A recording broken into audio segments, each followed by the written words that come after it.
Welcome to another fantastic episode of RfRx.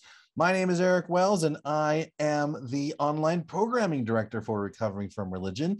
And with me as my co-host is Trent Emery, an RFR helpline agent. Welcome, Trent. So good to see you again. Thank you, my friend. You as well. Well, folks, at the beginning of every RfRx, we have a poll. And today is no different. We've got a poll. Today's got 4 questions. I'm going to go ahead and launch that poll. The first question is, have you had any experience with Tibetan Buddhism or heard anything about it? Yes, no, or I'm not sure. Question number 2, have you experienced or know of abuse by a Tibetan Buddhist teacher? Yes, no, or I'm not sure. Question number 3, have you left such a group? Kind of referring to a Tibetan Buddhism group. Yes, no, I'm trying to, or I wasn't in one. And question number 4, are you thinking about leaving such a group? Yes, no, or I'm not sure.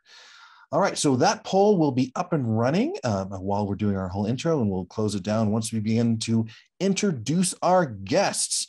So we are here at RfRx, and RfRx is a weekly program, a weekly show that Recovering from Religion puts on. And this is where we bring on guests to talk about topics that are relevant to folks who come to Recovering from Religion for help. Now, this isn't at all a replacement for the online community, the support groups, or the helpline, or anything like that. But instead, this really complements those programs. This is a place where our amazing guests, they get to bring some fantastic advice, talk about some coping skills, and really get us more empathetic and understanding about the topic that we're discussing. If you have any questions, comments, death threats, inquiries, you can email us at rfrx@recoveringfromreligion.org. And all of our previous RfRx shows are on our YouTube channel at youtube.com/recoveringfromreligion. Go figure, made it easy. So we have been kind of throwing around the initialism RFR, and that stands for Recovering from a Religion. We are a nonprofit org that's been around for a long time. We're nearly a teenager. It's a 12-year-old organization. I think we're turning 13 this year, perhaps, maybe next year. But we have a mission here to offer hope, healing, and support to those who are struggling with issues of doubt and non-belief. And we have set up a lot of different programs around our mission statement to offer this hope, healing, and support. So the first one, healing, this is the helpline. This is where if you have got a crisis going on, you need to talk to someone. Like you may have just been holding this stuff in and it's really kind of bubbling up. You need to talk to someone. We have some fantastic volunteers who are ready to talk 24 hours a day, 7 days a week, over the phone or chat online about what you may be going through. And there are a ton of resources available to you as well on our website. So I'm going to drop a link to the resources page. Honestly, these volunteers are here for you.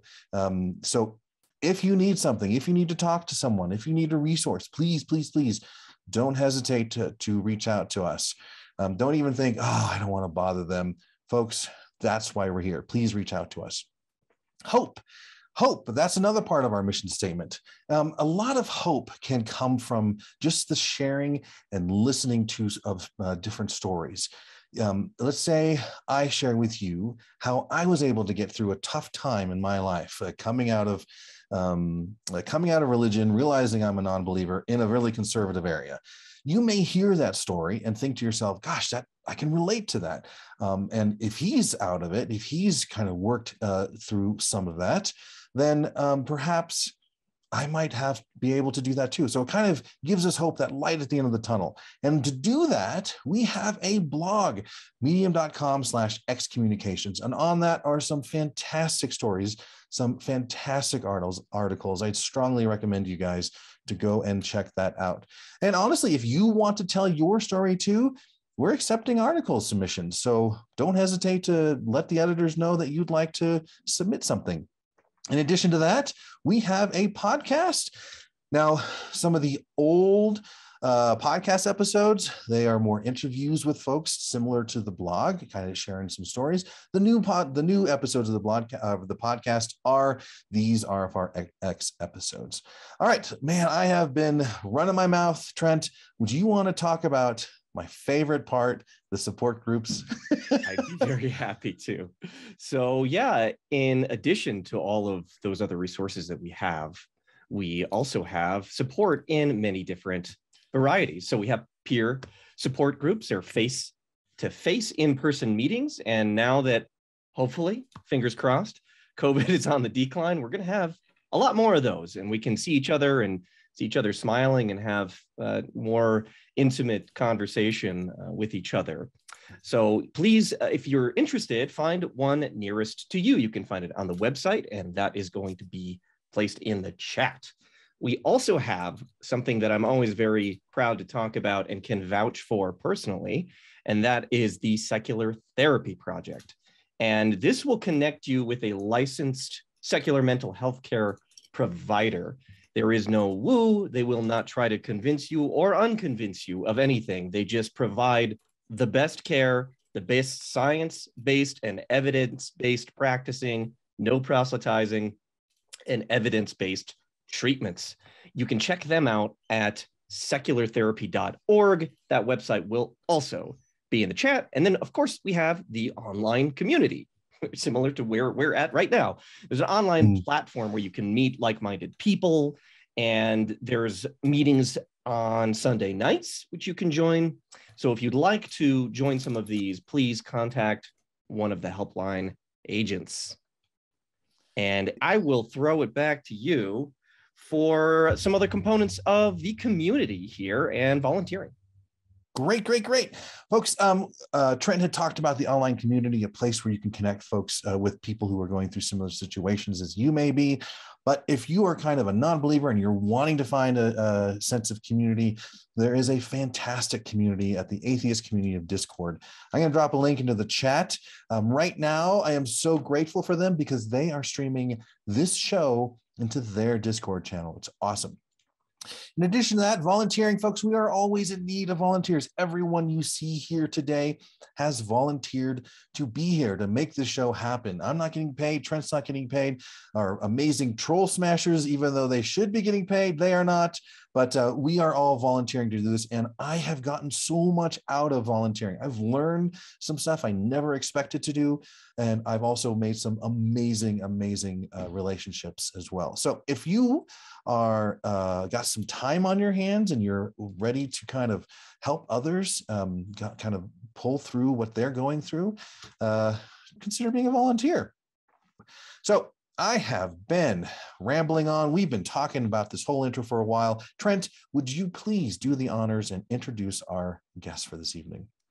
Yes, sir. If I can manage to keep my composure, as I just took a sip of tea and had it go down the wrong pipe, so pardon me. So anyways, yes, I would love to and be honored to have actually been very interested in this ever since I managed to find my way out of atheism. And so I've been very curious about Buddhism, but we're here and honored to have our special guest. Tahlia is an editor, publisher, and mask maker, and was a Tibetan Buddhist for 20 years. She spent 12 years in a partial home retreat, completed advanced practices, trained as a meditation instructor, and was the teaching services director at Rigpa, Australia's distance education center for 12 years. She left her Tibetan Buddhist community, Rigpa, after revelations that her teacher, Sogyal Rinpoche, was physically, emotionally, and sexually abusing his close students. She wrote a book called Fallout, Recovering from Abuse in Tibetan Buddhism, about the subsequent learning she and others went through in the wake of the revelations. She also has a YouTube channel called Beyond the Temple, so please check that out. And with that, Eric, I am going to throw it to you to get things started. Trent, you better take care of that. I am so sorry. Please pardon me. Tahlia Newland, thank you so much, and welcome for being welcome tonight. Thank you. It's good to be here. You know, we do these religion spotlights every so often, and I love learning about the what the practices are and how to help support the people who are in it and are coming out of it as well. So, you know, what was it like for you, kind of as you were coming out? Like, how did you get into it, and how did you subsequently get out of Tibetan Buddhism? I got into it by reading Sogyal Rinpoche's book, the Tibetan Book of Living and Dying, which sold, it's a bestseller. It sold huge amounts of copies worldwide.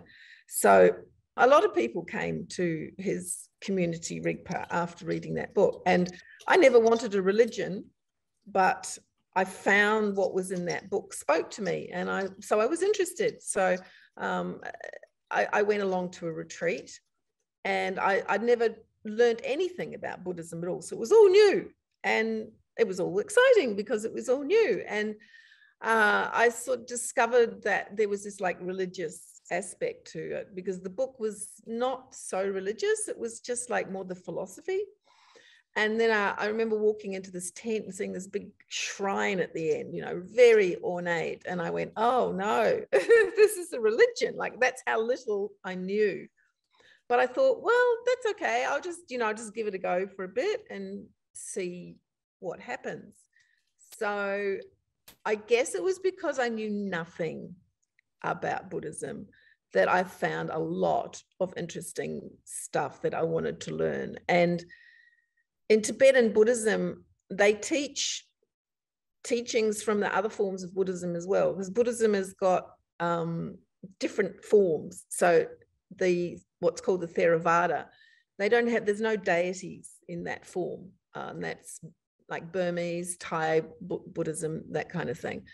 Then you've got the Chinese, Taiwanese, Vietnamese, and that's called the Mahayana. And that also doesn't have deities. There's none of that. It's based on learning wisdom and compassion. So, but Tibetan Buddhism teaches all the teachings from those versions of Buddhism, as well as what's called the Vajrayana, which is the bit with all the chanting and the visualization and the deities. So though Tibetan Buddhism focuses on the Vajrayana, and that's what it's known for, and that's what these ornate shrines are all about, you also learn, you know, the whole sort of Buddhist spectrum. So there was a lot of learning for me to do, and that's kept me there for a long time.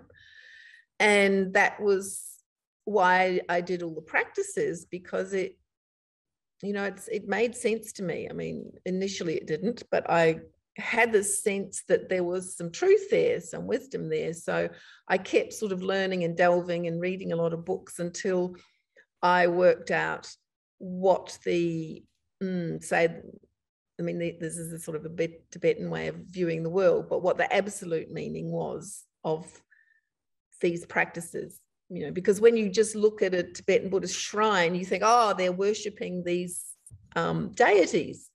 Once you learn a bit more about it, you realize it's not. It is that on the surface, but what you're actually doing is sort of deeper than that. Like, that's just a tool, if you can understand what I mean. So I approached it very much from not the surface level. So I got a lot out of it. So there were skills that it sounds like skills or experiences that you were seeking after, and less more than connecting with a deity. Is that what I'm hearing, right? Yeah, Tibetan Buddhism doesn't have a god. There's no god. There's God is just a concept. There's lots and lots of deities, but those deities are not externally existent entities. They're supposed to be expressions of your own enlightened nature. But there's a lot of people who don't practice it that way. And in Tibet, there seems to be, from what I've heard, it's become more theistic. So people can easily treat it as if it's theistic, as if they are externally existent deities. But the deepest teachings, if you really study, indicate that, you know, you're not supposed to see them this way. That this is, it's a meditational, what did you call it? An assistant, and it's assisting your meditation. So it's a meditation tool. So it's like when you do a meditation, you could meditate on your breath, you could meditate on a plant, a candle, or a deity that you create in your mind that is an expression of certain qualities of enlightenment. So, for instance, each school of Tibetan Buddhism has the teacher who set up that school. And so one of the practices that you do is called a guru practice, where you are praying to this deity. But what that actually means in Tibetan Buddhism is that you are opening your own true nature, your own enlightened mind, should we say, to this ancient teacher, this teacher principle of all the enlightened beings. You're kind of opening your mind up to their enlightened mind and connecting to it. So it's a tool for sort of giving you a connection, if you like. It's a reflection, sort of supposed to be, you know, so that you see yourself in this deity, and the practice brings you closer and closer to that deity until you are the same as the deity. So that's, I don't know if I explained that very well. All right, I can see that. Yeah, and so it is a skill. It's but you know, it's like you can do these things on the surface, and they can be very different if you do them on the surface than if you do them with complete understanding of the wisdom behind it, if you like. So the guru is the teacher. He supposedly has already somewhat reached or gotten close to this deity level, and us as adherents are to kind of work on being similar to the guru in a sense, and his role is to teach us and pull us along to that point. Is that ideally how it's supposed to be? I mean, one of the things in Tibetan Buddhism, and I'm not sure that it's so strong in the other forms of Buddhism, though I think it is in the Mahayana, is the sense that you actually have already got this enlightened nature, that it is your true nature. So it's not, you're not trying to get something that you don't have. You're trying to get rid of the things that obscure what you have naturally. So the idea is to connect. So yes, your teacher is supposed to be enlightened, but you know, you're supposed to see them as enlightened, which is different to them being enlightened. I mean, yeah, it's great if they actually are. And in your practice, you practice as if they are. But I never thought my teacher was enlightened because he was a grumpy old guy, you know. That was his true self. Yeah, but because everybody has a true nature, everybody has this level of themselves, which according to Buddhism is always good. You know, that the philosophy is that we are in our true nature. We're not sinful. We're actually good. We're actually inherently good. Yeah, and loving and wise. But what covers that over, what stops us from living in that state of mind is, you know, like all our negative emotions, our habits, our, you know, our addictions, basically attachment, aversion, and ignorance are the things that obscure our true nature. So the whole process of Buddhism is paring away your attachments, your aversions, and your tendency to just like ignore things, and your ignorance of your own true nature, so that your true nature can shine. So the role of the teacher is to help you get to that point by you trying to merge your own wisdom mind with them as wisdom mind. That's how it's supposed to work. It's not how it does work for some people.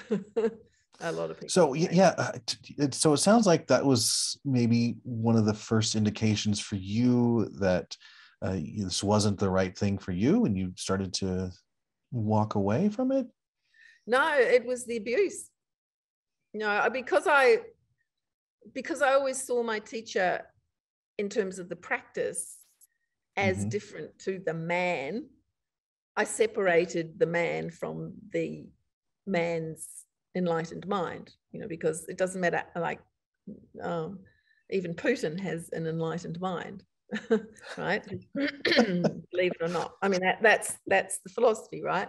So it wasn't until, for me, it wasn't until I realized that there was abuse that I wasn't seeing, that I decided that, you know, I had to get out. And that happened to me couple of years before maybe a year before the letter came out. I'd already also got to the point where I kind of had a real solid handle on the teachings. So when he was teaching, I could, in my mind, sort of word for word, say what he was going to say. I knew them so well. So there's a little bit of boredom there as well. It was no longer, you know, fresh and new. And there were a few things happening with me that made me question the group activities and the way things were practiced. I felt it was very surface, and the group was quite controlling. You know, like you couldn't voice your, you know, you could make suggestions and stuff, and they'd say, "Oh yeah, that's lovely," and then nothing would happen. You know, so there was this surface sort of thing, and any criticisms were just basically simply ignored. So that all, you know, that was all sort of there, and you kind of ignore it because I was still, I don't know, I guess I thought that I was in it for life, you know, and they try and make you think that because you have this relationship with the teacher, which they call samaya, and that's you're not supposed to break that. So you know, you're supposed to, once you've chosen a teacher, you're supposed to stick with them, you know, for life. So I never considered actually leaving.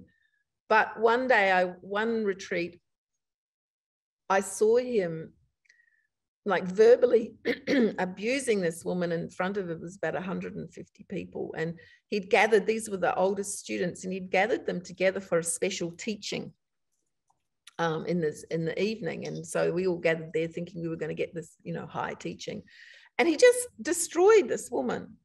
Now this wasn't that unusual for this guy, but this was extreme, you know, like you might see him kind of grumbling at somebody in a normal retreat situation, and he might go on for a bit, but usually they handled it okay. But this was extreme, and he just went on. For an hour, after an hour, I just went, no, I cannot sit here and witness this anymore. And for the first time, I just went, this guy's a bully. You know, like it was just so extreme that it just hit me that this was wrong.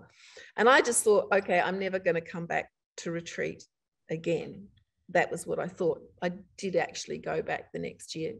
You know, I did go back again for other reasons. But that was the first time it really hit me that maybe it was time for me to not at least not attend retreats anymore.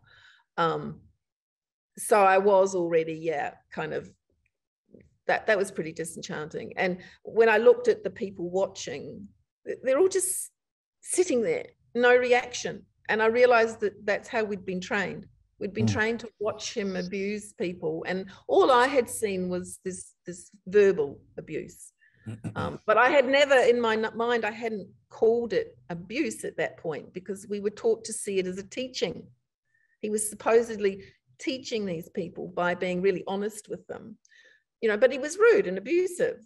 This was why I say he was a grumpy old guy. Like, you know, he was also fun sometimes, but he had this side of him that was, I mean, now I call it abusive. Back then, I didn't see it that way, because we were literally taught that this was an expression of his love, and that by being so direct, was the word that was used, with these people, he was exposing their hidden faults, which would allow them to, you know, get rid of them quicker than they would by other methods, and thereby speeding them to enlightenment. So that was the concept. And so we were sitting there, and we'd been, basically been trained to see abuse as love. And that, when I sat there and looked at these people watching this girl, she was absolutely destroyed. She was in tears. She was so upset. And I just looked at them all just sitting there without any reaction. I went, God, they look like zombies. It's like, what's going on there? It's like, does nobody else see? And the lady sitting next to me, I said to her, what are you seeing here? And she said, this is terrible. But she was a friend of mine. So, some people were seeing it as terrible, but you couldn't say anything. If you did, and I went up to the lady afterwards and said, look, are you okay? Oh, yes, I'm fine. I'm fine. Oh my gosh. She had to be fine, because that was like the belief, right? The belief was that she'd been blessed. So if she saw it as anything other than that, then she was going to be, basically taught the right way to see it. And I knew what people would say, like, because it was always the same things. It was like, oh, no, this is an expression of love. So, yeah. And then, sorry, what were you going to say? No, I saw the exact same tactic in a Christian church too. I was there with my wife on Mother's Day for some reason. It was like an auditorium of thousands of people, this big old mega church. It was Mother's Day. I don't know why I went. I wasn't even a believer at that point, but I'm sitting in the middle of the sea of people watching the pastor do his thing. And he starts to talk about how women and mothers need to be in their place and be listening and subservient to their husbands. And it drove me nuts. I was looking around just kind of similar to you, and people were just taking it in. I wanted to stand up and yell, the heck are you gonna, it was exactly amazing. I wanted to stand up and say, stop it. Like, what are you doing? But I knew what would happen if I did that. I mean, first of all, he would turn on me, Yeah. So I snuck out, But then a year and a half later, 8 of his close students got together and wrote a letter to him in which they laid out the physical abuse on top of the emotional abuse that I'd caught a glimpse of. Sexual abuse, there was financial abuse, and they laid it out in the letter, and they sent the letter to him, to the management of Rigpa, and to all the oldest students. Now, the older students then shared it with everybody. And it was supposed to be inside the group. It was supposed to be private, but somebody shared it outside, and it got into the public arena. But I'd been talking to actually in my book, I talk about this a little bit, but I'd been talking to one of the guys who wrote this letter. So I knew it was coming out. And I was watching a conversation on Facebook where he was dancing around this. And I sent him a message and I said, did he hit you? And his reply was, yes, all the time, heaps. And that was like, for me, it was like, he hit them? Like he actually physically hit them? And for me, it was like a light bulb. I just went, no, that's wrong. Like that is totally wrong. And then when the letter came out and I saw the depth of it, the things that they had listed in there, it was just horrific. And I knew personally 2 of the people who'd written the letter, and several of the others I had a lot of respect for, because I'd seen them around retreats, and I knew they weren't people who were going to lie. And of course, that just blew the whole the Sangha, the whole community apart in a way, because people like me who weren't close to Sogyal didn't see this. We saw him being a bit grumpy. The worst people would see was what I just explained, but most of us didn't know that he'd actually been hitting people. And he always had this bevy of young ladies around, but we thought, well, if they're having sex, it's consensual, right? And that's what we were told, that's consensual. But then when you unravel this thing, you discover that Yeah, maybe it's, they say yes, but it's coercion, because there's all these beliefs. Like the belief is that if the woman has sex with an supposedly enlightened master or their teacher, that's good for their path to enlightenment, you know. And there's this concept of women as dakinis, as being, you know, like very wise and spiritually advanced. And so he would flatter these girls. You'd pick them out of the, you know, young girls usually, pick them out of the group, and they'd be invited to see him, and he would, you know, say, you know, you're a dakini, you're so special, you know. And so the girl, this grooming behavior. Oh my God. Grooming, yes. And So you know, I didn't awful. really know anything about all of that kind of, you know, grooming behavior and stuff. And of course, he's got this. There was a woman that had been with him for a long time, and she was like the madam of a brothel, you know, helping him to groom these girls. And that basically just all came apart. And I started to talk to some of the people who had written this letter. We made a Facebook group, and I just learned so much. I learned about cult dynamics, how cults work, and I recognized things that, you know, in the group that I'd been in, and went, oh God, we do that too. And realized that yes, I had been in a cult, a destructive cult, because of the abuse and because of the control and the like not allowing people to express. Well, you could express your opinion, but you know, that was it. It was like talking to a brick wall. And I learned, you know, I learned about different mind states. I learned about the, you know, what is it when you dissociative mind states. Oh, okay. Yeah, because, you know, when someone's being abused by this guy, and what they're supposed to be doing is seeing this as a teacher and seeing this as a teaching, seeing his abuse as a teaching. And what they're trying to do in terms of the teachings is to use his abuse as a kind of like a springboard to their own awakening. So they're trying really hard to take all of this abuse in a kind of a spiritual way, I guess, as a benefit for them. And so what tended to happen was that they dissociate, which is an automatic human reaction that happens when people are presented with horrific experiences, you know. So that, like, if a bomb goes off in a restaurant that you're in, and you know, you see this horrific thing, people do tend to dissociate, so that, you know, mentally they get some space between the horror that they're seeing or experiencing.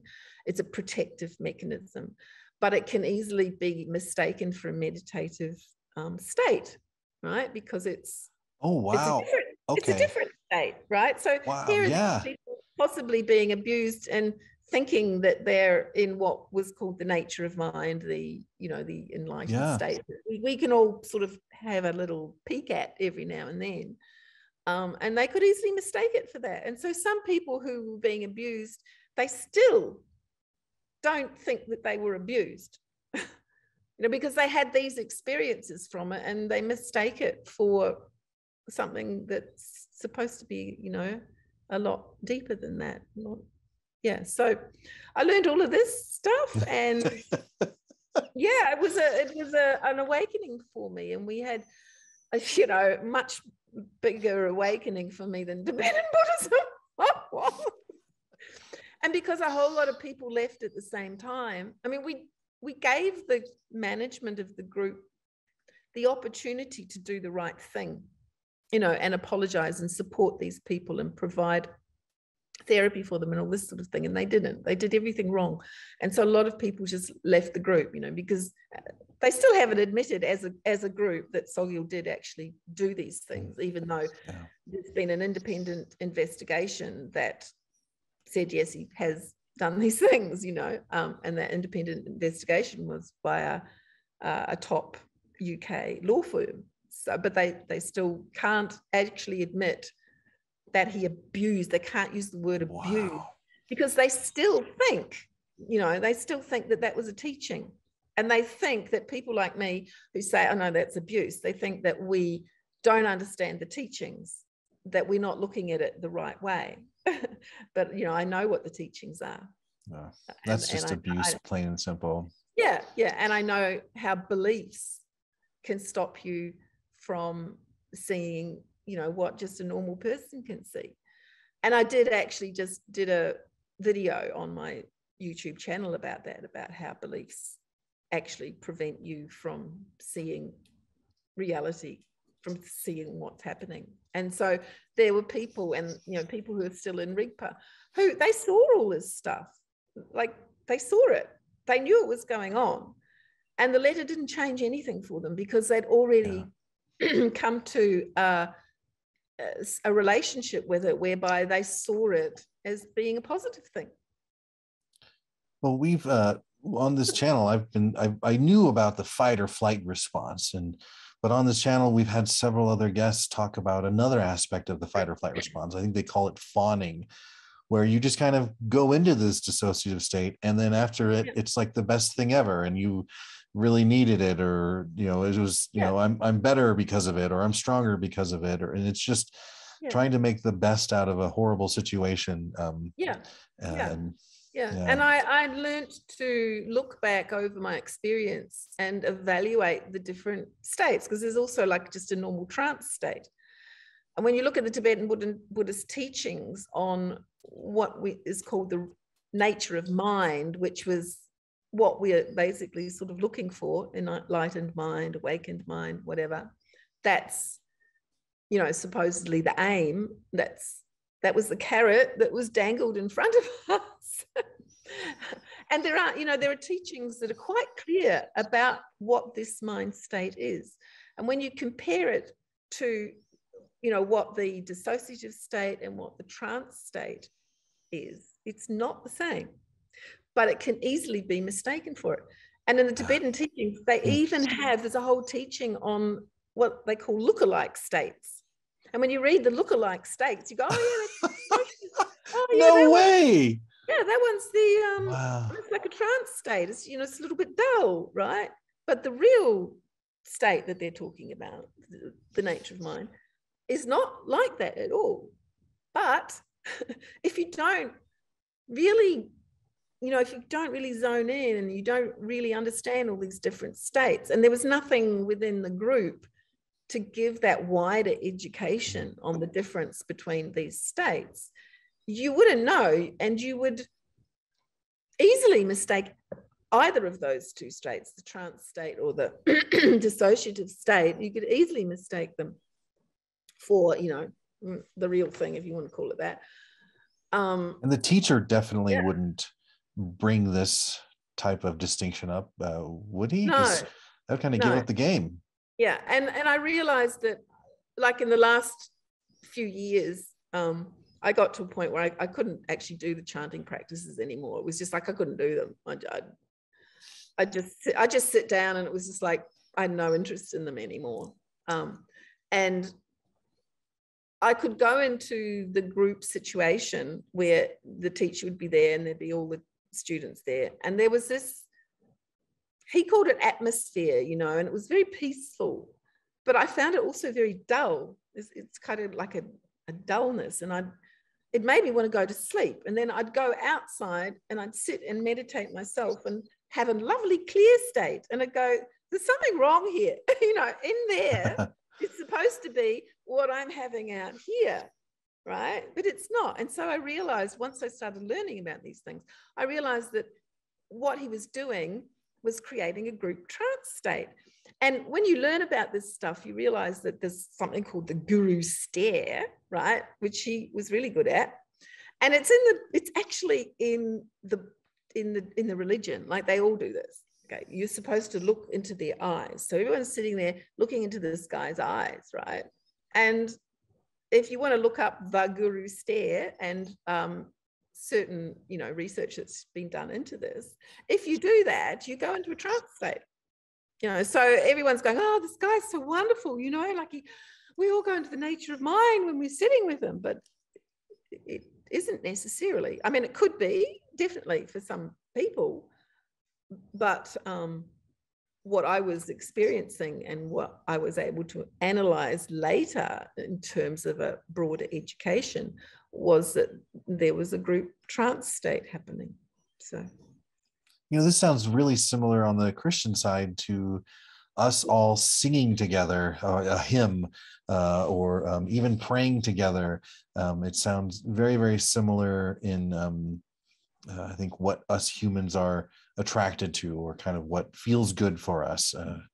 To me, that's how I'm kind of relating it. It may not be the same, but it's a typical cult dynamic, right? Where you have this focus, this devotion focus to a person, and people want a savior. Like, it's kind of a natural thing. They want a daddy figure who's going to tell them what to do and save them from having to make decisions from themselves. So people just like happily give up their own agency to somebody else, and I did too.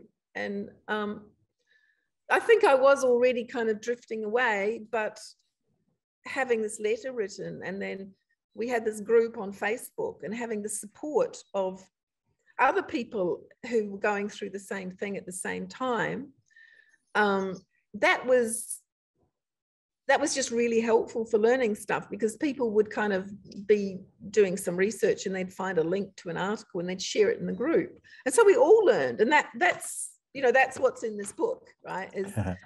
Is the group, it's the group learning. It's what I learned, but it's what the group learned as well. And I just took a record of things and quotes from various things, and we were looking at teachings and all this sort of stuff, and it's all ended up in that book. So it was quite amazing what we went through as a group, and this is it's a group story. It's what we analyzed, how as a group we analyzed it, how we learned a broader psychological based view of what had been going on, and particularly in light of cult dynamics and all the stuff that's out there now about how cults operate. And once you start seeing it through that lens, you suddenly just see like, oh, this is how they operate. Yeah. Now this the place that you went to is kind of what is it called? Like the generic place that you guys would meet? It's not ashram, is it? It's something. Oh, well, yeah, we mostly retreats, or retreats. Like if you were in the city, you'd go to a city center, right? Okay. If you went to a retreat, you'd go to a retreat. But if you were in a monastery or at retreat, there's a gompa. Okay. Or like a shrine tent. We had shrine tents or a shrine room, but a gompa is a meditation hall. So and it's not just the one place in Australia. There's these types of retreats and all over the place, all over the world. It's teacher based. So okay. There are 4 different schools in Tibetan Buddhism. So they have slightly different, that they were started at different times. So there's the Nyingma, the old school that I was in, and they are the most stuck in the devotion thing, which was 8th century Tibet. The teacher that started that was a guy called Guru Rinpoche, and he brought the teachings over from India when the Buddhist teachings were kind of going out of fashion in India. And then in the 11th century, it got squashed. A few centuries later, I think 9th, 10th century, there was the rulers of Tibet squashed Buddhism and it went underground. And then in the 11th century, there was the Sakya and the Kagyu, who had different teachers who set up these different schools. And it's all basically the same philosophy, but there's just slightly different practices using different deities. And then in the 14th century, the Guluk is the 4th school of Tibetan Buddhism, and that's what His Holiness the Dalai Lama is the head of. So each of those 4 schools have a head of the school, but they actually have no power over the lamas, that's the word for teachers, that are in those schools. So each of these teachers will use the teachings from a particular school, and they would have been taught by someone in that school. Sometimes they might have had teachers from a couple of different schools. But then within that, each Lama, each guru is the king of their own little kingdom. Okay. So there's no oversight. There's no one saying whether this person's suitable to be a teacher or not, right? But there's this system of choosing, recognizing reincarnations of great masters when they're like 3 or 4. And so if you're a recognized incarnation of some great teacher who's died, then you automatically become a teacher, right? You might be like Sogyal Rinpoche. You might be, basically a narcissist with a very big psychological problem. But because he was recognized as an incarnation of this great master, he was always going to end up being a teacher, And I think it's a huge burden on these people because, they're a reincarnation, they're a chosen reincarnation. But, even if that concept works, they could easily get it wrong, right? So these 3 or 4-year-olds, they often don't have a choice on what their future is. No, they don't. Gosh, okay. And their training, like Sogyal's training, he was beaten if he couldn't, at the end of the day, recite what he was given at the beginning of the day, what he had to learn. So he had to learn stuff by rote and give it back to his tutor at the end of the day. And if he didn't get it right, he was beaten, right? So, and his master, the guy that he grew up with, that he most honored as this great teacher, there's a story about him by a Lama that's teaching today called Ujung Togul, and it was recorded in a book, The Life and Times of Chokye Lodro, how this great teacher would blow into the monasteries like a whirlwind, and he would have all the monks brought out into the courtyard and beaten while he watched from the balcony. So and that's what he did. And yeah, so that was the culture he'd grown up in, right? So this abuse is institutionalized inside of this. Institutionalized abuse. Yeah. And the guy that told this story, this is what's really amazing, he sees nothing wrong with it. Right? He told some more of this dissociative kind of behavior. Oh my gosh. Well, they say that Tibetans are tough, life, traditionally life is terrible for women in Tibet, because they're seen as, this is changing. And when I say in Tibet, I'm talking historically, I'm not talking about Tibetans in the modern world, but a young woman, for instance, could be chosen by a great master to be his concubine, his consort, right? And same thing, I was like, she's going to be really good for my long life. Oh, well, we've got to help the long life of this great master. So that they'd send their daughter off to, be a consort to this old man.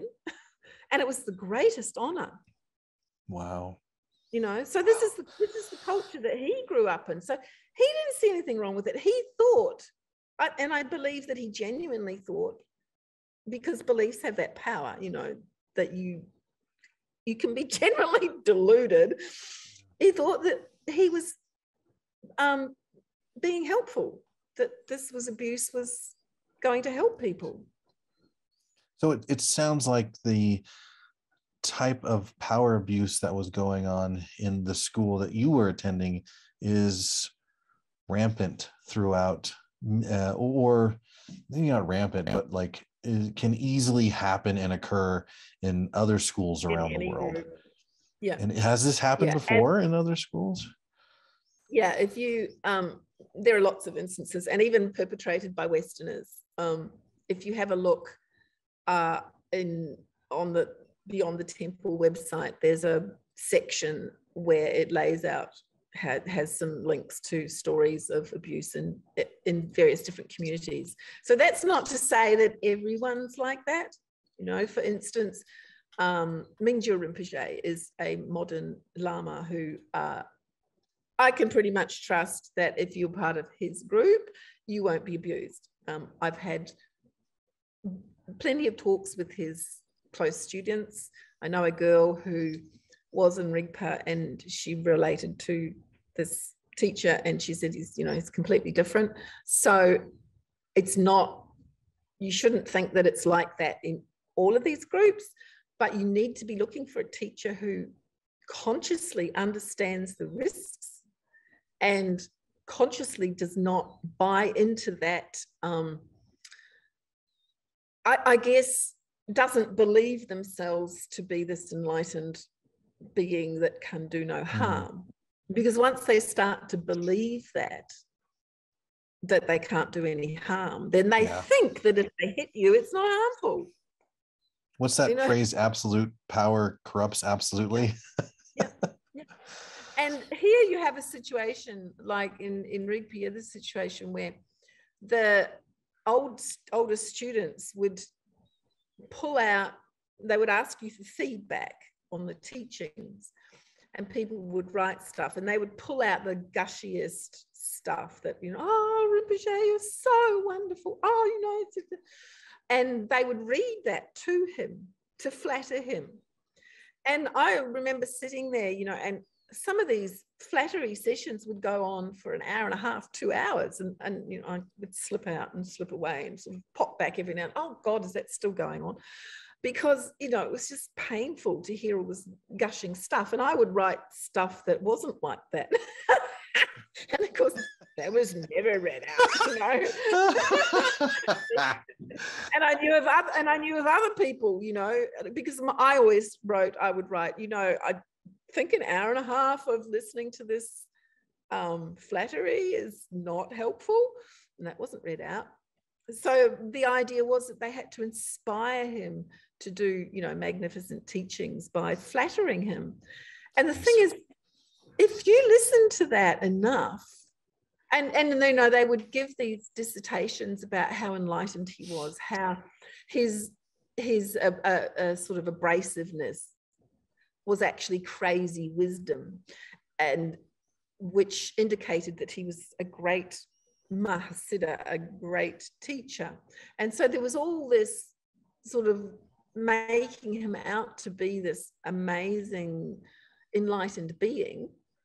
And if he hears that enough, he believes it. Yeah. Wow.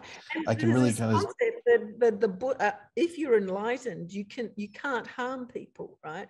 So if you're actually enlightened, you wouldn't be hitting anybody. Right. Can you imagine the Buddha, who was the champion of a non-harming philosophy? The very basis of Buddhism is non-harming, right? He would never do that. I mean, if you read the teachings of the Buddha, before Tibetan Buddhism came along and sort of laid all this other stuff on top of it, you can see that he would never have done that. He would never have hit somebody, right? Yeah. So what they've done is they've taken this idea that a Buddha cannot harm someone to mean that he can hit them and it's not harm, right? Not that a Buddha would never. Oh my gosh, that is so twisted. Isn't it twisted? Yeah. Wow. So, Now you were talking about teachings. Where are these teachings coming from? Like from the Christian perspective, from my background, there was a holy book, the Bible. What? How does that work with Tibetan Buddhism? Okay, so Tibetan Buddhism has a collection of texts, and there's the Kangyur and the Tengyur, and I've forgotten which one's which. I've got it written down. Okay, so the Kangyur has the sutras and the tantras, which is supposedly the words of the Buddha. Now, the first words of the Buddha were actually written down 100 years after his death. It's the same thing with Christianity. Yeah, exactly. But supposedly there were people who had, memories, who could remember an oral teaching word for word. And so they had been passed, they'd been passed down, right, from these people who held the wisdom. And I mean, that's how cultures held with wisdom before they wrote stuff down. So I do think they probably had people with really good memories who they would use to hold that wisdom, right? So it had been handed down for generations, then it was written down. And these are the sutras. So the Kangyur, yes, is that. And it's also what's called the Tantras, which was what was supposedly written by the Buddha after his death in his deity form. All right. And these Tantras are what Tibetan Buddhism uses. So they have this mystical basis. So in order to sort of accept that the Tantras are written by the Buddha, you have to accept that someone can come back and manifest as a deity in order to give these teachings. So, you know, I always was not terribly sure about this, but anyway, so there's that collection, which is the Kangyur. And then there's the Tengyur, which is a whole bunch of later masters, Indian and Tibetan mostly, who then write commentaries. They translated the original from Pali into Indian or Tibetan or whatever. So these are the translations. And then there's commentaries on the translations, right? So you have this text, and nowadays you can buy books on Tibetan Buddhism and you'll have the original text, and then you'll have a commentary which has been translated from the commentary that the Tibetan or the Indian guy made on the original texts. Whether that's usually it's a Tantra. So there's a whole bunch of books. Got it. Yeah. Now I think that a lot of that was done in Judaism too. That similar practice with some translations afterwards and expansions upon what was said in the original text. And yeah, I think and you have to believe. You're supposed to believe that each of these guys who wrote the commentaries were enlightened, you know. And honestly, some of these commentaries, you know, the language is magnificent. And this is what attracted me to Tibetan Buddhism, is the language of what's called the Dzogchen or the Mahamudra teachings, which are the highest teachings. It's very poetic, it's beautiful. And the way they describe spiritual states it's very inspiring. And some of the words you can read and it inspires you into these states. But then some of the commentaries are quite, you know, rules, you know. Like Deuteronomy or something. Yeah, do this, don't do that, you know, particularly in terms of the student's behavior towards the teacher, you know, particularly if they want to leave. Now, one of the things that I've heard in Islam is that you can't ever fully understand the Quran until you read it in its original Arabic. Is that something, is that a similar kind of argument that we find in Tibetan Buddhism at all? The translators have a special place, really. And even today, the Westerners who understand Tibetan Buddhism and translate from Tibetan Buddhism into English, they do have a special place. I don't know that you need to necessarily read things in the original language, but you do need to read the translations and ask yourself whether what you're reading makes sense to you, you know, in your sort of your deepest wisdom mind. I mean, there's a teaching on this that says you shouldn't listen to the personality of the teacher. You shouldn't listen to just their words, but you should listen to the meaning of the words. And when it comes to the meaning of the words, you should sort out what's the true meaning from what's the surface meaning, right? So, you know, some great teachings. I mean, that's wonderful wisdom, right? But you've got to apply it. You know, you've got to apply it to everything. So it takes a lot of critical thinking work that I don't think we are naturally imbued with or set up for. Well, it's interesting. You know, the Buddha said that you shouldn't believe his words, that you should test them, you know, like a jeweler testing a diamond. you know, that you should test them and see if they make sense to you. And we were told this, you know, this was a teaching that we were given, you know, we were supposed to be using our critical mind. But in practice, we actually weren't allowed to, you know, because if you criticized, you were ostracized, or you were taken for, you know, what I see now is sort of like re-education. You know, you were told that you were seeing it wrongly, and therefore you had to be taught to see it rightly. Not that there was any value to your criticism or your, you know, your critical thinking. So there's this difference between the teachings and what the teachings are telling you, and what's actually permitted in your group. And that's where the differences between the groups can come. It really depends on the teacher and the dynamics within the group, the power dynamics, you know. Yeah. And we talked a bit about how Tibetan Buddhism ideally doesn't have any deities, but how do they kind of view Buddha himself as the biggest teacher ever, or as a god, as a deity, or something to attain? You can't say Tibetan Buddhism doesn't have deities. They do have deities, but the deities are not considered to be externally existent entities, right? Okay. So there's not this idea that there is actually a deity, rather that the deities are expressions of the enlightened mind, and you use them as a meditation tool. I mean, there's a lot more to it than that, but so you know, there's a whole way of thinking it. But as far as the Buddha goes, they thought of him as a teacher, a man, an actual teacher.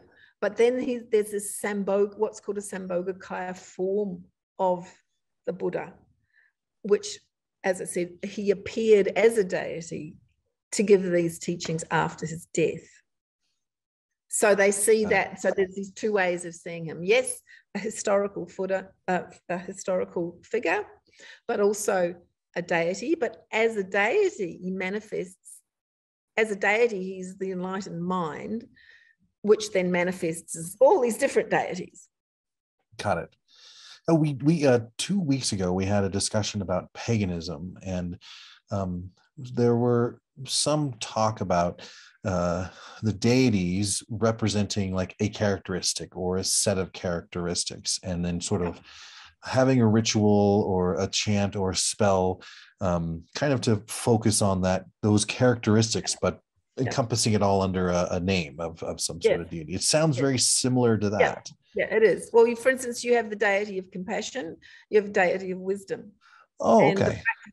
The practices for are different for each one. You have wrathful deities whose task is to help you basically clear the limitations of your mind by zapping sparks and flames everywhere. So, I mean, for me, it was the most exciting way to meditate. I'm really glad that I did it, because I could never have, when I started, I could never have just sat there and watched my breath. I just found that boring and I'd fall asleep. But the meditations in Tibetan Buddhism, you're visualizing, you know, light, and you're chanting away, and there's light coming out of your heart or coming into you from some deity, and there's all this visualization happening. It's very exciting. It's a great way. So I remember as a kid having just like this incredibly vivid imagination, and I feel like I've somewhat have lost that as an adult. But it seems like this kind of work sort of keeps that alive, and possibly well, I mean, I'm a creative person and I'm a visual person. That's cool. Like, I have a good imagination, so it really did work for me. And there's a system, they have this system where you know, when I said I completed these practices, you have to do a certain number of recitations of the mantra in order to, you know, have completed them. And for me, it was like, doing that gave me a reason to do that much meditation, you know. So you can look at, like, a lot of people looked and went, oh God, you know, and do all of these recitations, and, you know, and it was really hard. It was like homework. And the way it was sort of done. But for me, it was like something I could aim to do, something I could work towards to achieve, you know, and then you achieve it to get this sort of satisfaction that, you know, you've completed it. And honestly, by doing that number, spending that amount of time doing those practices, there was a reward, you know. I mean, I can now just click my fingers and go into a meditative state and everything just drops away, you know. And that took me, I'd say 12, 14 years of meditation practice of an hour and a half a day. Oh, wow. You know, wow. So it's not all, you know, the abuse and the cult things that's like for me, that's like a cultural aspect to the way it's manifested. And if you look at Tibet and the old Tibet as a feudal society, all of that stuff is very feudal. It's not really, if you look at the sort of the deepest teachings, it's got nothing to do with that in a way. Do you know what I mean? Yeah. Well, that kind of brings me to my next question. Is there some form of an afterlife for Tibetan Buddhists, or yeah, it's terrifying. Is it really? Well, the concept is that there's reincarnation, but it's not reincarnation in terms of how it's usually thought. It's not like me becoming another me. It's more like the force of me, the karma of me sort of propels my deepest consciousness into another life. But the path that you go to get there, you could become a worm, a leech, a mosquito, a pig, right? So there's 6 realms that you could be reborn in. There's the hell realm, and you have hot and cold hells. There's the hungry ghost realm, where hell has hot and cold running water, or cold versions of hell. Yeah, there's freezing hell. Oh my gosh, are you kidding me? You can have violent hot anger, and you can have really cold. Oh, okay, got it. Like anger. Seething, like just really quiet anger. I shut up. I completely shut off. I won't talk to you. You know, that sort of anger. So the concept of hell is related to anger. So you can see these as psychological states, which is, you know, how I view them, because I don't believe in such nonsense. But there's a lot of people who believe these as actual places that you can go to. You know, that's why I'm saying about there's different ways that you can view these teachings. So if you're a hungry ghost, you have a huge stomach, a really, really thin neck, and a great big mouth, and you can never fill yourself, and you're always hungry. And that is related to jealousy. Right? The people who are always wanting, always wanting to be something else. So if you've lived your life in that way, you'll be reborn as a hungry ghost. Then there's the human realm, which is the balanced realm, where it's driven by desire, but there's a certain amount of suffering and a certain amount of, you know, bliss. It's sort of balanced. And if you're born in a human realm, well, that's great, because from there you can get enlightened. Is that where we are now? There's the animal realm, and the animal realm, so you could be reborn as an animal, and that realm is associated with ignorance, with stupidity.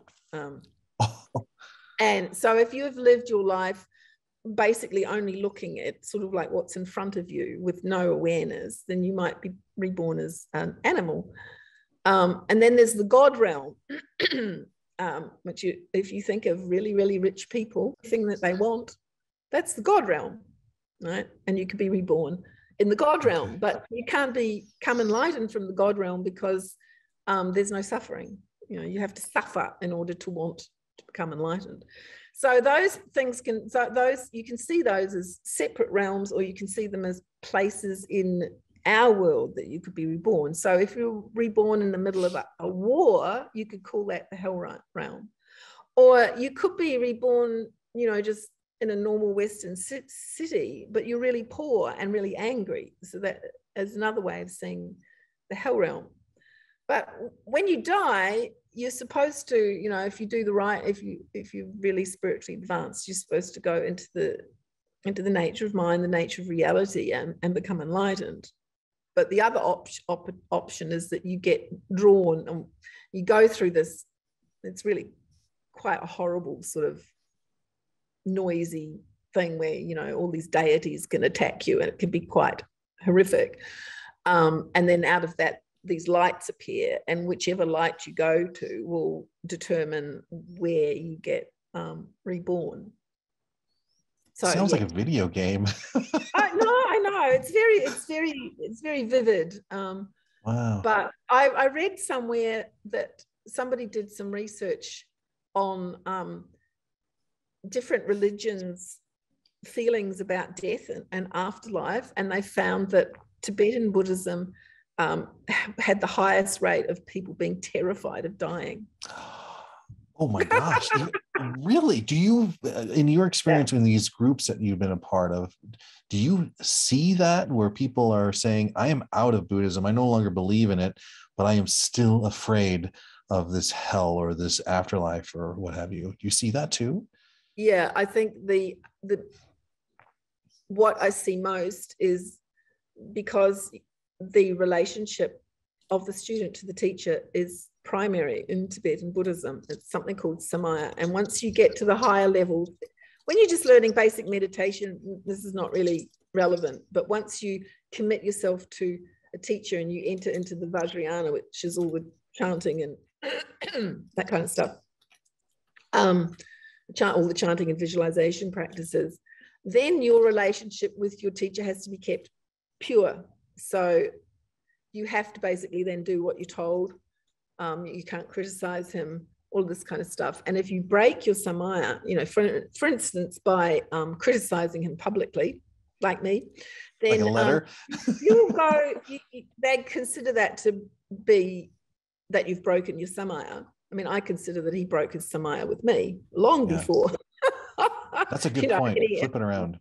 Yeah, look what he did, you know, that was spiritual abuse, right? He broke the sacred contract. From the, you know, traditional Tibetan Buddhist point of view, you know, they'll be looking at me and going, well, she'll go to hell. And you go to the worst possible hell. You can get out of it, but, you know, if you're a Vajrayana practitioner who breaks samaya, you go to the worst hell. Wow. If they once you get Vajrayana, there's only two ways out, enlightenment or hell. This sounds like a blaming the victim thing again, and we hear this time and time again. Absolutely. If there's anything wrong, it's how you're at fault because you're not seeing it right. So it's this fear of going to hell. That's the big fear, that even people who have left, if they don't step outside of the whole belief system and say, no, I don't want anything to do with any of it, if they hold on to any of the, and there's a lot of superstition, a lot of cultural Tibetan superstition around too, if they hold on to any of that, they can be really scared. Yeah. Got it. Wow. I had no idea that there are people in the group as well. You know, so someone who's maybe feeling like, you know, maybe they shouldn't be there anymore, that's one way of control, of keeping them in the group. You know. This is so, you can just go, no. You just go, no, I don't believe that anymore. Yeah. It's like, what is that? It's a Methodist control. Who says it's true? It's just a belief. Even though the teachings are so kind of foreign in some sense, this behavior and these tactics are cropping up time and time again. It's the same second verse, same as the first. It's it doesn't matter whether it's a Christian cult, an Indian cult, a Tibetan cult. They have these same control mechanisms, and you know, and they hide them as teachings, as if they're somehow a truth, but they're not. They're just a belief, and they're a control system. Once you see that as a control system. But, you know, on the other hand, as I say, the language of some of these Dzogchen teachings, I mean, I wish I had some that I could read you. It's beautiful. So, and that level of teaching is, as I say, you can read these beautiful works by these lamas and these teachers from the past and be incredibly inspired. Then you look at this kind of behavior and you go, what? You know, how do these go together? They don't. One of them's just like laid on the top, and it's all about power and control. It's not really about spiritual teachings at all. So kind of speaking about this power and control, what are some of the struggles that groups of adherents might be facing with inside of Tibetan Buddhism? I'm hearing a lot of men being in power. I haven't heard a single woman in power yet. Is that? No, it's rare. It is rare. They're trying to sort of foster women teachers more now, because, you know, they're in the West. In the past, there were some very strong women teachers, but, you know, maybe a couple in the whole history. It was considered that if you were reborn as a woman, it was an inferior birth.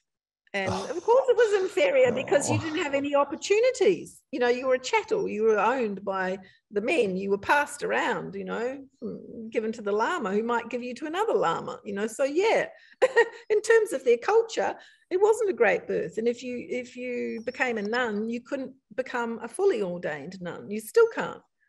Right? And so you couldn't you couldn't do the rituals in the villages, which means you couldn't earn money because the villagers paid the monks to do the rituals, which meant you were poor. You got less resources. Teachers didn't bother about the nuns because they were seen inferior. So, you know, it became a self-fulfilling prophecy, really.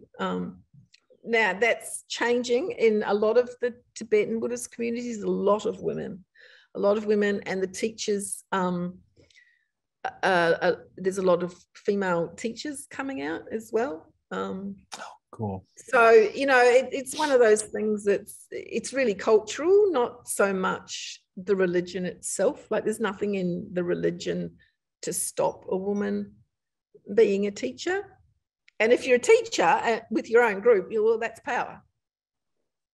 That's it. It's like, as I say, there's all these little groups, you know, and they're sort of loosely associated with a school and the head of that, but they don't have to listen to the head of the school at all. He's got no control. In fact, don't interfere with each other. It's not cool. So when some teacher abuses, you can't get the other teachers to say, oh, you've been a bad boy. They won't.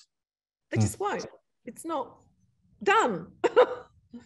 You know, it's just like, oh, no, he's a teacher. He's wonderful. You know, all teachers are wonderful. Do they kind of, it sounds like these other teachers almost have to support one another, you know, or endorse one another, even though they don't have that kind of power to do anything about it. They definitely enable each other because there's this, again, beliefs, right? There's this belief that if you criticize a Buddha, that's a really bad thing, right? It's bad for your own spiritual development, and it's like a real no-no. And there's this other belief that you can't really evaluate who is a Buddha, even though there are lists in the Mahayana Buddhism. There are lists of the things that indicate who is a Buddha. So in actual fact, any intelligent person can look at that list and then look at the person and go, no, he's not, which is what I did with Sogyal Rinpoche, even though in my practice, I saw him as a Buddha because that's how the practice works, you know, but it's two different things. And His Holiness the Dalai Lama talks about that too. He talks about how he had some teachers who, in reality, he said, you know, don't behave like that. Like, I don't want you, don't like what you're doing. And he talked out about them. But in his practice, he treated them as if they were a Buddha, because that's how the practice works, you know. So, but people get mixed up and think that they kind of combine those two and think that you have to actually see a person who's clearly not a Buddha as a Buddha in his normal behavior. And so they don't criticize someone else just in case he's a Buddha, even if he's done something terrible, you know. And also they might then criticize you. So, oh, okay. This was a question, and pardon my interjection here. Hey, welcome back, Trent. Yeah, we had in chat that I think is actually now a good time to bring up and maybe address, because it lines in the lines of what you're talking about now. And that's, so basically every teacher is some kind of incarnation or reincarnation, right? That they have achieved some level of, is that why maybe they're not criticized? Yeah, not every teacher, but yeah, most of them traditionally. I mean, there are Western teachers who aren't. It's only the Tibetans. They're there was one Spanish guy that they picked as an incarnation. I don't know what's happened to him, but generally speaking, the incarnated lamas are Tibetans. The Western teachers are not generally incarnations. Well, I mean, we're all incarnations of somebody, aren't we? Right. If you believe that stuff, but yeah, they haven't been recognized as being anyone special. Some of them have, so you can become a teacher without being a recognized incarnation, but you then have to be learned and have a lineage. So you need to have been taught by a respected teacher, so that there's this lineage. So you must have come from a lineage of great masters, so that people know that what you're teaching is not something you've made up, but it's actually the teaching. So like the translators often become teachers. We talked about this challenges that women have, especially in the Eastern schools. They're coming up in the Western schools more and more. But are there any other classes of people that might have challenges? For example, in Christianity, many of the belief systems do not accept or even willing to talk with or work with folks of the LGBTQ community. That's not an issue. It's not an issue at all in Buddhism. And I mean, I'm talking specifically here about Tibetan Buddhism, so don't take what I'm saying to be for all Buddhism. I mean, there have been instances of abuse in Zen Buddhism, but there are lots of different forms of Buddhism. And, so they're not, like most of the Buddhism doesn't have the deities. It's only Tibetan Buddhism that has the deities and the chanting.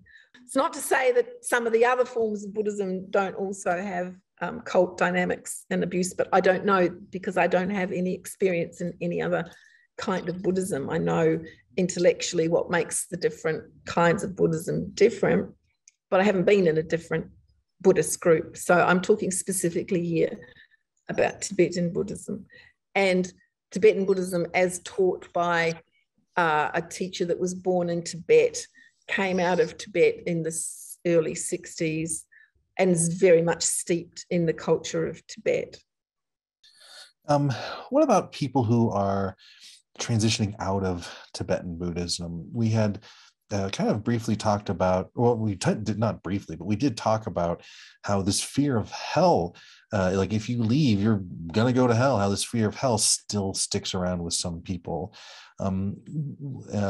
What are some of the other things that you might encounter or that we might be able to support folks with who are coming out of Tibetan Buddhism? I think the hardest thing for people is that there is a lot of really excellent teachings, and it does depend a lot on your experience.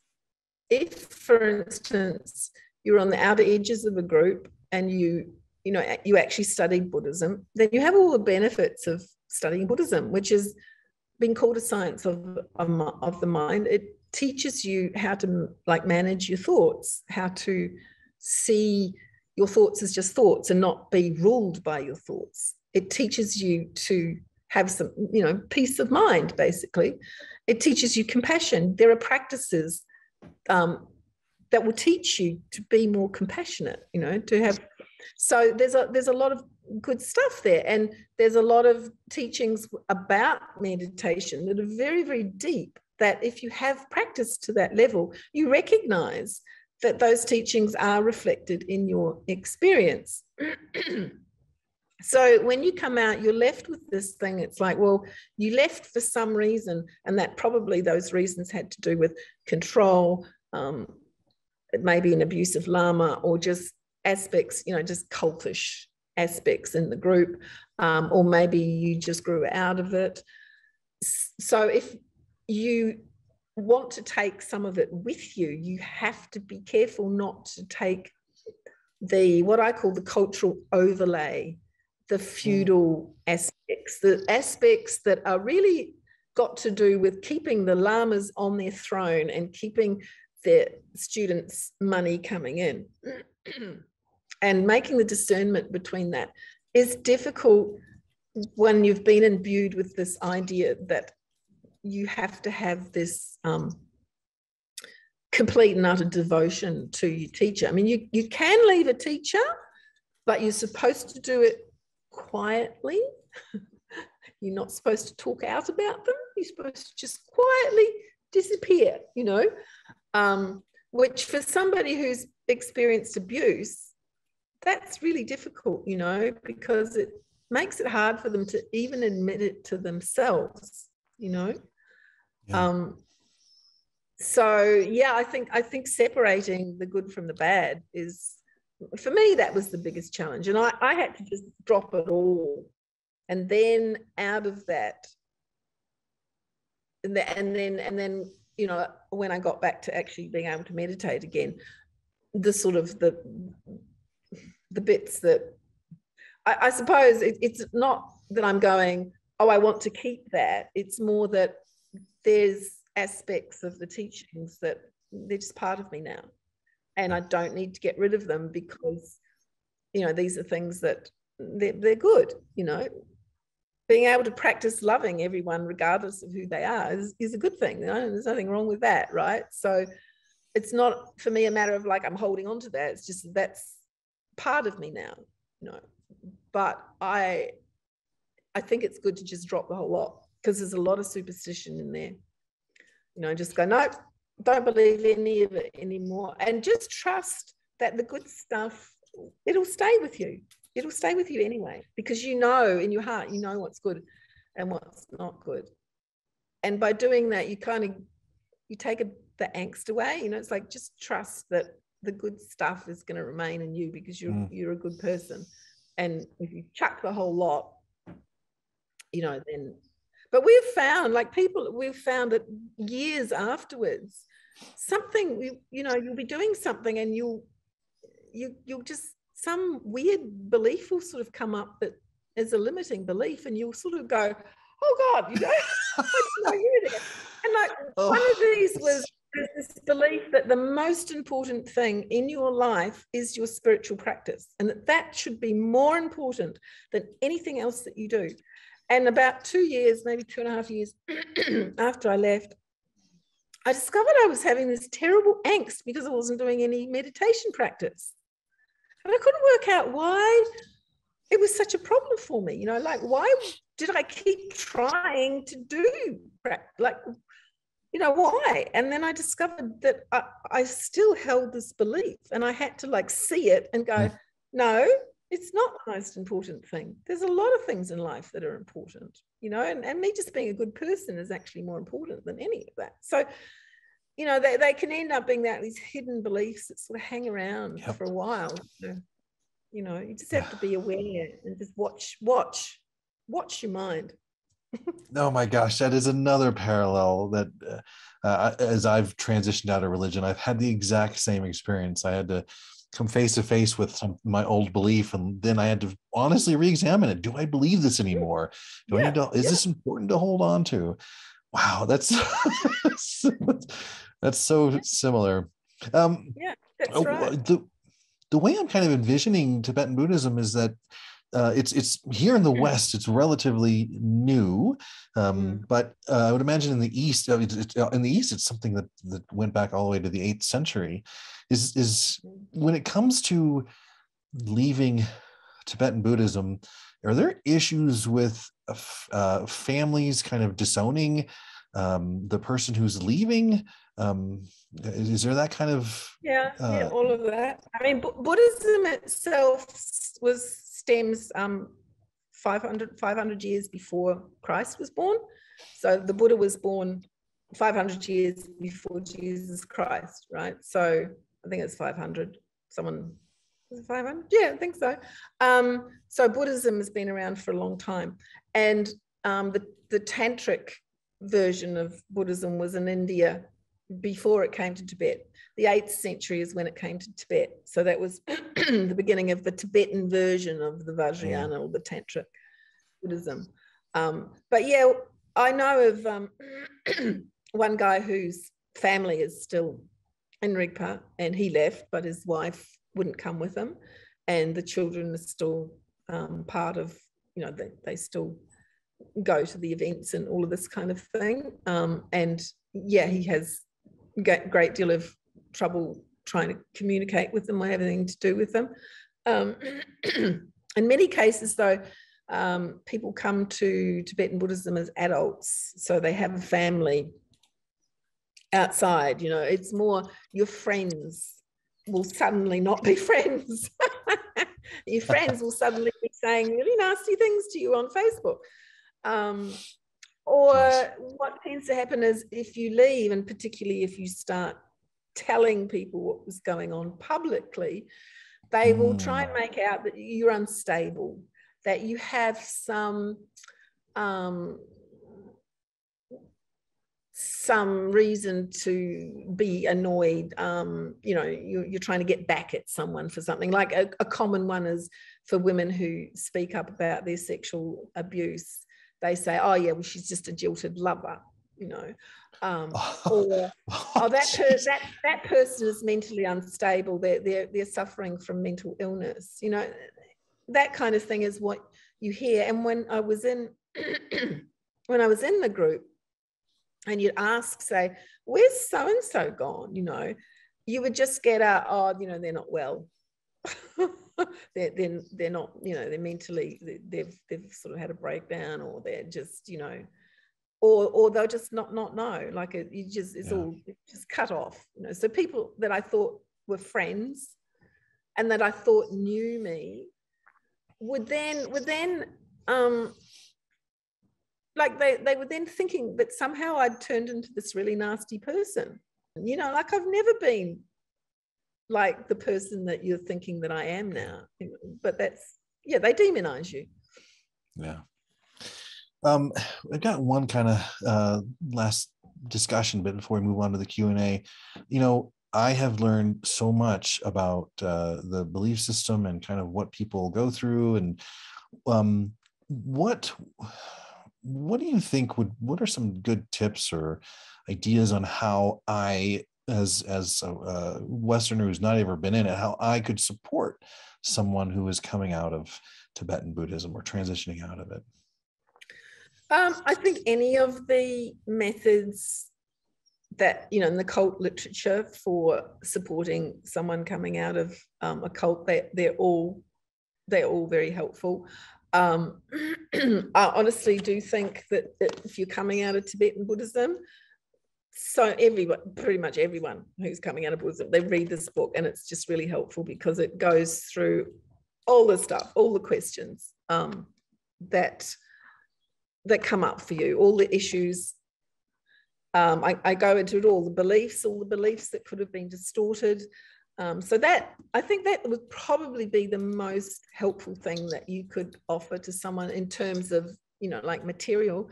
Other than that, reconnecting them to friends that they had before, and just loving and supporting them in any way that you can. And and just supporting them. And I think understanding that, like definitely like not attacking them or anything, and not saying, oh, well, I always knew you were in a cult, none of that, just, gently supporting them. Got it. And I think trying to help them not to fall into another cult. That's the other thing too. Some people come out of one Tibetan Buddhist group and then they go into another one. That sounds pretty familiar to us. Yeah. And because like Buddhism, because Tibetan Buddhism, as I say, it can be great. I think there is a way to get the teachings from some of these groups, and I do recommend Mingyur Rinpoche's group, without having to get so involved that you get into these cult dynamics. And especially if you do your learning online, then you're much less likely to fall prey to all that kind of garbage, because you're staying back a little bit. So, and there's masses of books that you can read. So I know that there are quite a few people who came out of Rigpa, but they didn't feel that they'd finished their studies of Buddhism and Tibetan Buddhism. So they then decided that, their teacher was just going to be the teachings, and they just would read widely the books and do, you know, listen to the occasional bit here and occasional bit there from different teachers, so that they could continue their education, but without feeling that they had to, you know, be devoted to any one teacher. So there is a way that you can learn what needs to be learned. And Mingyur Rinpoche's group is called Turga, and they have great courses, you know, that you can take. And I actually went and did a course from them after I left Rigpa. So I'm speaking from personal experience there, that they are a group that you can trust. So you could get the best, you know, you get the teachings, the proper teachings, without all the bullshit. So there is a way.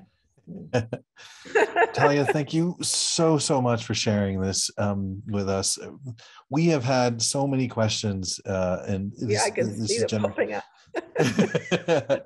We've only got time for a few, but Trent, you got one you want to ask?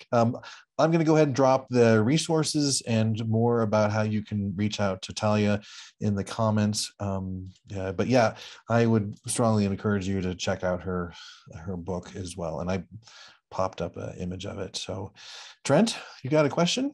Yeah, some of this I think can kind of cross off, you know, with other things that we've kind of already covered. So maybe I'll ask some more of the personal ones, where someone had asked, outside of the cult, and you've kind of answered this a little bit just now too, what do you think about mindful meditation that focuses on self-compassion and being present and things like that? I think it's great. Yeah. It's great. I mean, if I look back at, you know, what I got from Tibetan Buddhism is the ability to meditate, and that's a skill. Yeah. You know, and there's lots of people teaching it. And, you know, I don't know, there's meditation and there's meditation. There's different kinds of meditation, and there's lots of different teachers. I think the thing is, there's two levels. You know, one level is just be peaceful and mindful, and that's great. And then there's the other level of going deeper, where instead of just watching your mind, you start to look at the nature of the watcher. You know, try locating the awareness. Try looking at the watcher and see if you can find the watcher. It's like, oh, you know, awareness. Can awareness look at awareness? And what does awareness find when awareness looks at awareness? So that's going a little bit deeper than, you know, just the mindfulness. But no, that's all good. I think it's a mental skill we all need, really. Yeah, and it seems to play into that idea, like you said, where you don't have to get rid of everything that was valuable to you just because you know, some bad things had happened. And yeah, no, I do know some people who were so badly abused they can't meditate anymore. Right.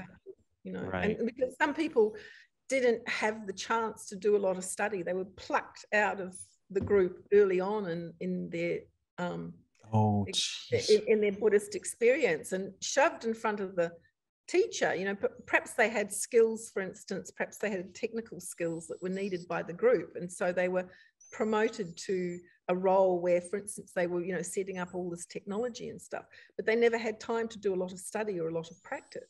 Right. And then they come out of it, and it's like they have post-traumatic stress disorder, so they can't sit and meditate without the abuse just coming up. Yeah. You know, so that's a really, really sad thing about abuse in a spiritual group like this. Is if someone can't meditate anymore. You know, I mean, I just say to them, don't meditate, but you can still sit and look at the garden. Right. You know. You know, we've got another question here that I actually, this is from the Atheist Community of Discord channel, and I've actually been kind of struggling with this myself too, as a non-believer, as an atheist. Is it possible to understand meditation from a secular point of view? I think so. I read a thing at some point where someone said you can't, because it's based on on a Buddhist belief, and it is, and I mentioned this before, that the basic Buddhist belief is that we're all good, that at the core of our being, we are enlightened already. And so the way, like if meditation's taught correctly, it is a matter of dropping, of letting go of the stuff that bothers you, you know, letting go of your thoughts and your mind, just leaving them, you know, just letting them drop away. And that is based on this concept that if you do that, what you're left with is a wise, loving state of mind. So you could say that that means it's not secular. Do you know what I mean? Because that is a Buddhist concept. But at the same time, you could just go, well, it's just a skill whereby you can drop everything away. And what you find is up to you. Okay. You know, but it is taught that you will find a state of peace. Whereas, like, my mother would probably say, oh, you know, you don't want to have nothing in your mind because, you know, is it idle mind makes a great playground for Satan, you know, so do you see what I mean? So there's a, yeah, it depends how you look at it. But I do think it can be done in a secular way. You know, I kind of am hearing this as similar to when I have discussions or debates with Christians. They would ask me, well, where do you get your morals and ethics from? And it's like many of them feel like they have the market cornered on where morals and ethics come from. So I'm kind of hearing a similar thing, like you can still meditate, you can still get benefits out of meditation, but Buddhism doesn't own it. Tibetan Buddhism doesn't. You don't have to necessarily be a Buddhist. You don't have to be a Buddhist to meditate. No, absolutely not. And you don't have to be a Buddhist to learn the Buddhist teachings either. Yeah, you don't. You know, like you can just study the teachings, and you know you'll find it really interesting because they really have gone deeply into mental states. So you know, if you are interested in the mind from a deeply experiential viewpoint, you'll find that very interesting. You don't have to become a Buddhist to do that. Hinduism has meditation as well. So no, it's definitely not just a Buddhist thing. Alex, or not Alex, I'm sorry. Trent, I think we have time for 2 more questions. Do you have one? Yeah, sure. And this is one actually I was curious about, because as you were talking about the nature of people in Tibetan Buddhism, it reminded me of someone I had read about a long time ago that was related to Confucianism. And he was a contemporary of Confucius, and I think his name was Lao Tzu or Lao Tse. Mm-hmm. And he also carried this innate belief. Now, of course, this is after the time of Buddhism, but I'm wondering if you are aware of some philosophical overlap between the two, because, yeah, he also believed that people were just innately good, right? Yeah, and it is an Eastern religion. Eastern religions tend to have that as their basis. Yeah. All the Eastern religions pretty much have that same share that view as a foundation. Yeah, and they all have meditation as part of them as well. Yeah. I know what I want to say. Ethics.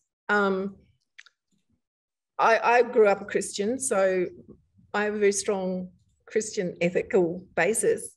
But the Buddhist 10 positive actions to adopt and 10 to drop, 10 negative actions to drop, are very, very similar to the 10 commandments.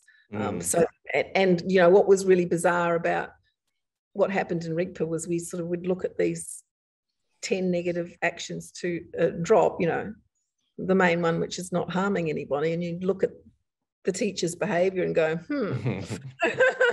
something's awry here. Yeah, but yeah. I wonder whether it was the Christian in me that just immediately went hitting, no, wrong. No. Right. Yeah. We've got one final question. Religions can spawn some horrible things that can cause a lot of destruction to a lot of people. You know, take ISIS connections to Islam, or even some of those here in America. We've got why can't I think of it? We've got some horrible organizations, white supremacist organizations that are spawned out of Christianity.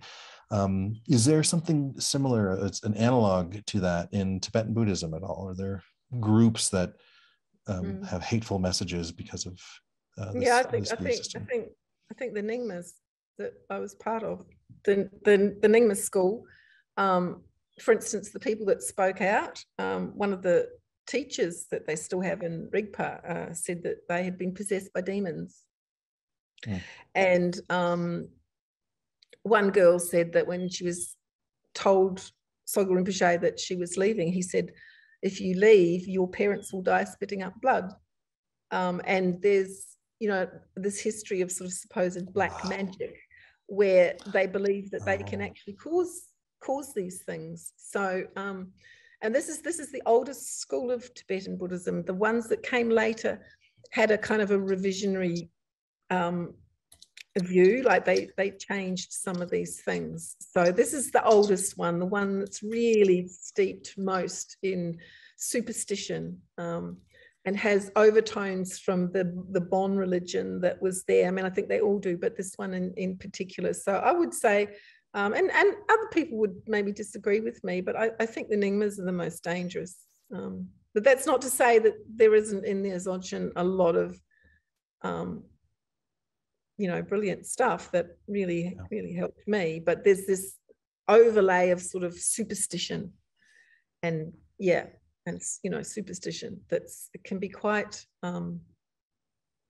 damaging. Yeah, if you believe it. Thank you. Thank you so much once again. Before we kind of move on and wrap this up, do you have any final thoughts or final words you'd like to part with? I've talked, about the negative aspects, but I just would like people to take away a balanced sort of view, and understand that, first of all, I was only talking about Tibetan Buddhism. There's a lot of Buddhism and like the modern American Buddhism and stuff. Mostly it's not Tibetan Buddhism. It doesn't have the deities and the chanting, and that's how you can tell the Tibetan Buddhism. So there's a lot in the Buddhist teachings that are really, really helpful, and that can be learned by anybody without being a Buddhist, that they will find of great benefit. So not to take away the negative aspects of the Tibetan Buddhist cults, and they're not all run that way, right? Just a lot of them, particularly in the Nyingmas. Don't let that overshadow you. If you're interested in learning about Buddhism, don't let that sort of make you go, oh no, I don't want anything to do with it, because I think the teachings, you will learn a lot from the teachings. Just stay away from the cults. Brilliant. Yeah. Tahlia, we have got a hangout afterwards. We're gonna you got a little time to hang around and oh, that's so awesome. Well, folks, that wraps up this amazing discussion we've had on Tibetan Buddhism. I can't thank Tahlia enough for joining us and really educating us, and I'm coming out of this way more compassionate and understanding as well. We unfortunately, this is our very last one. This is our 2-year anniversary. We've decided that we've got enough. And not just kidding, we have another one coming up next week, another RfRx. Folks, I am so excited about this one too.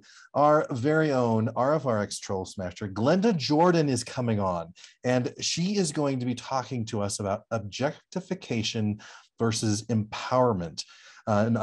This is something I definitely need to learn about. Here's a description of the talk. Throughout millennia, people have been treated like objects and not as the free-willed individuals they were. We really are not too far removed from the days of chattel marriages and slavery, and those outdated ideas of people as objects still show up in our religious belief systems, our language, and our behaviors. In this RfRx discussion, Glenda Jordan will explore the difference between objectification and empowerment. When is a woman objectified? What makes a woman empowered? These buzzwords may seem confusing at first, but through the lens of contemporary feminist theory and female performance, the distinction between the two will become clear. Oh my gosh, this is going to be fantastic. Trent, what else do you want to talk about? Some info just for you guys while we're closing here. So previous recordings, if you want to check this one out or any of the other ones that we've had some brilliant talks. You can find them on the YouTube channel, which is going to be posted in the chat. And if you have any questions or comments or inquiries, etc., you can email those to the email address you're going to also find in the chat thread. Same with our blog, as we had mentioned earlier a little bit. And you can find that online from our website, but you can also find that link directly in the chat. Same with the podcast. Please check out recoveringfromreligion.org/podcast. And then follow us on social media. I didn't know, I was surprised because I was in these arenas for a while now, in secular arenas, but I didn't know of Recovering from Religion. I only heard about it when I was watching a YouTube show online. So the more you can spread the word, the more that you like us on social media, really helps us out if you believe in our cause. So main page, there's a group page that you can follow, Twitter, Instagram, and a TikTok. Yes, a TikTok that you can all check out. That's all going to be in the chat. And furthermore, if you want updates on what we're doing these days, go check out the newsletter. And that's going to be in the chat as well, recoveringfromreligion.org/resources, #newsletter. And that provides you with just Recovering from Religion news and recent RfRx resources, such as some of the information that you've found here in this really, really lovely presentation, and then recent published videos and recent blog posts and all things of that nature. So with that, please pay us another visit. And thank you so much. It really, truly wasn't an enlightening chat. It's very clear, you have so much wisdom here, and really appreciate your time and your thoughtfulness and your energy and honesty with all this. So thank you again. Thank you. Folks, I'm about to bring on our executive director, Gail Jordan. Gail, can you please come on? I want to hear what you have to say. Wrap this up, sign us off.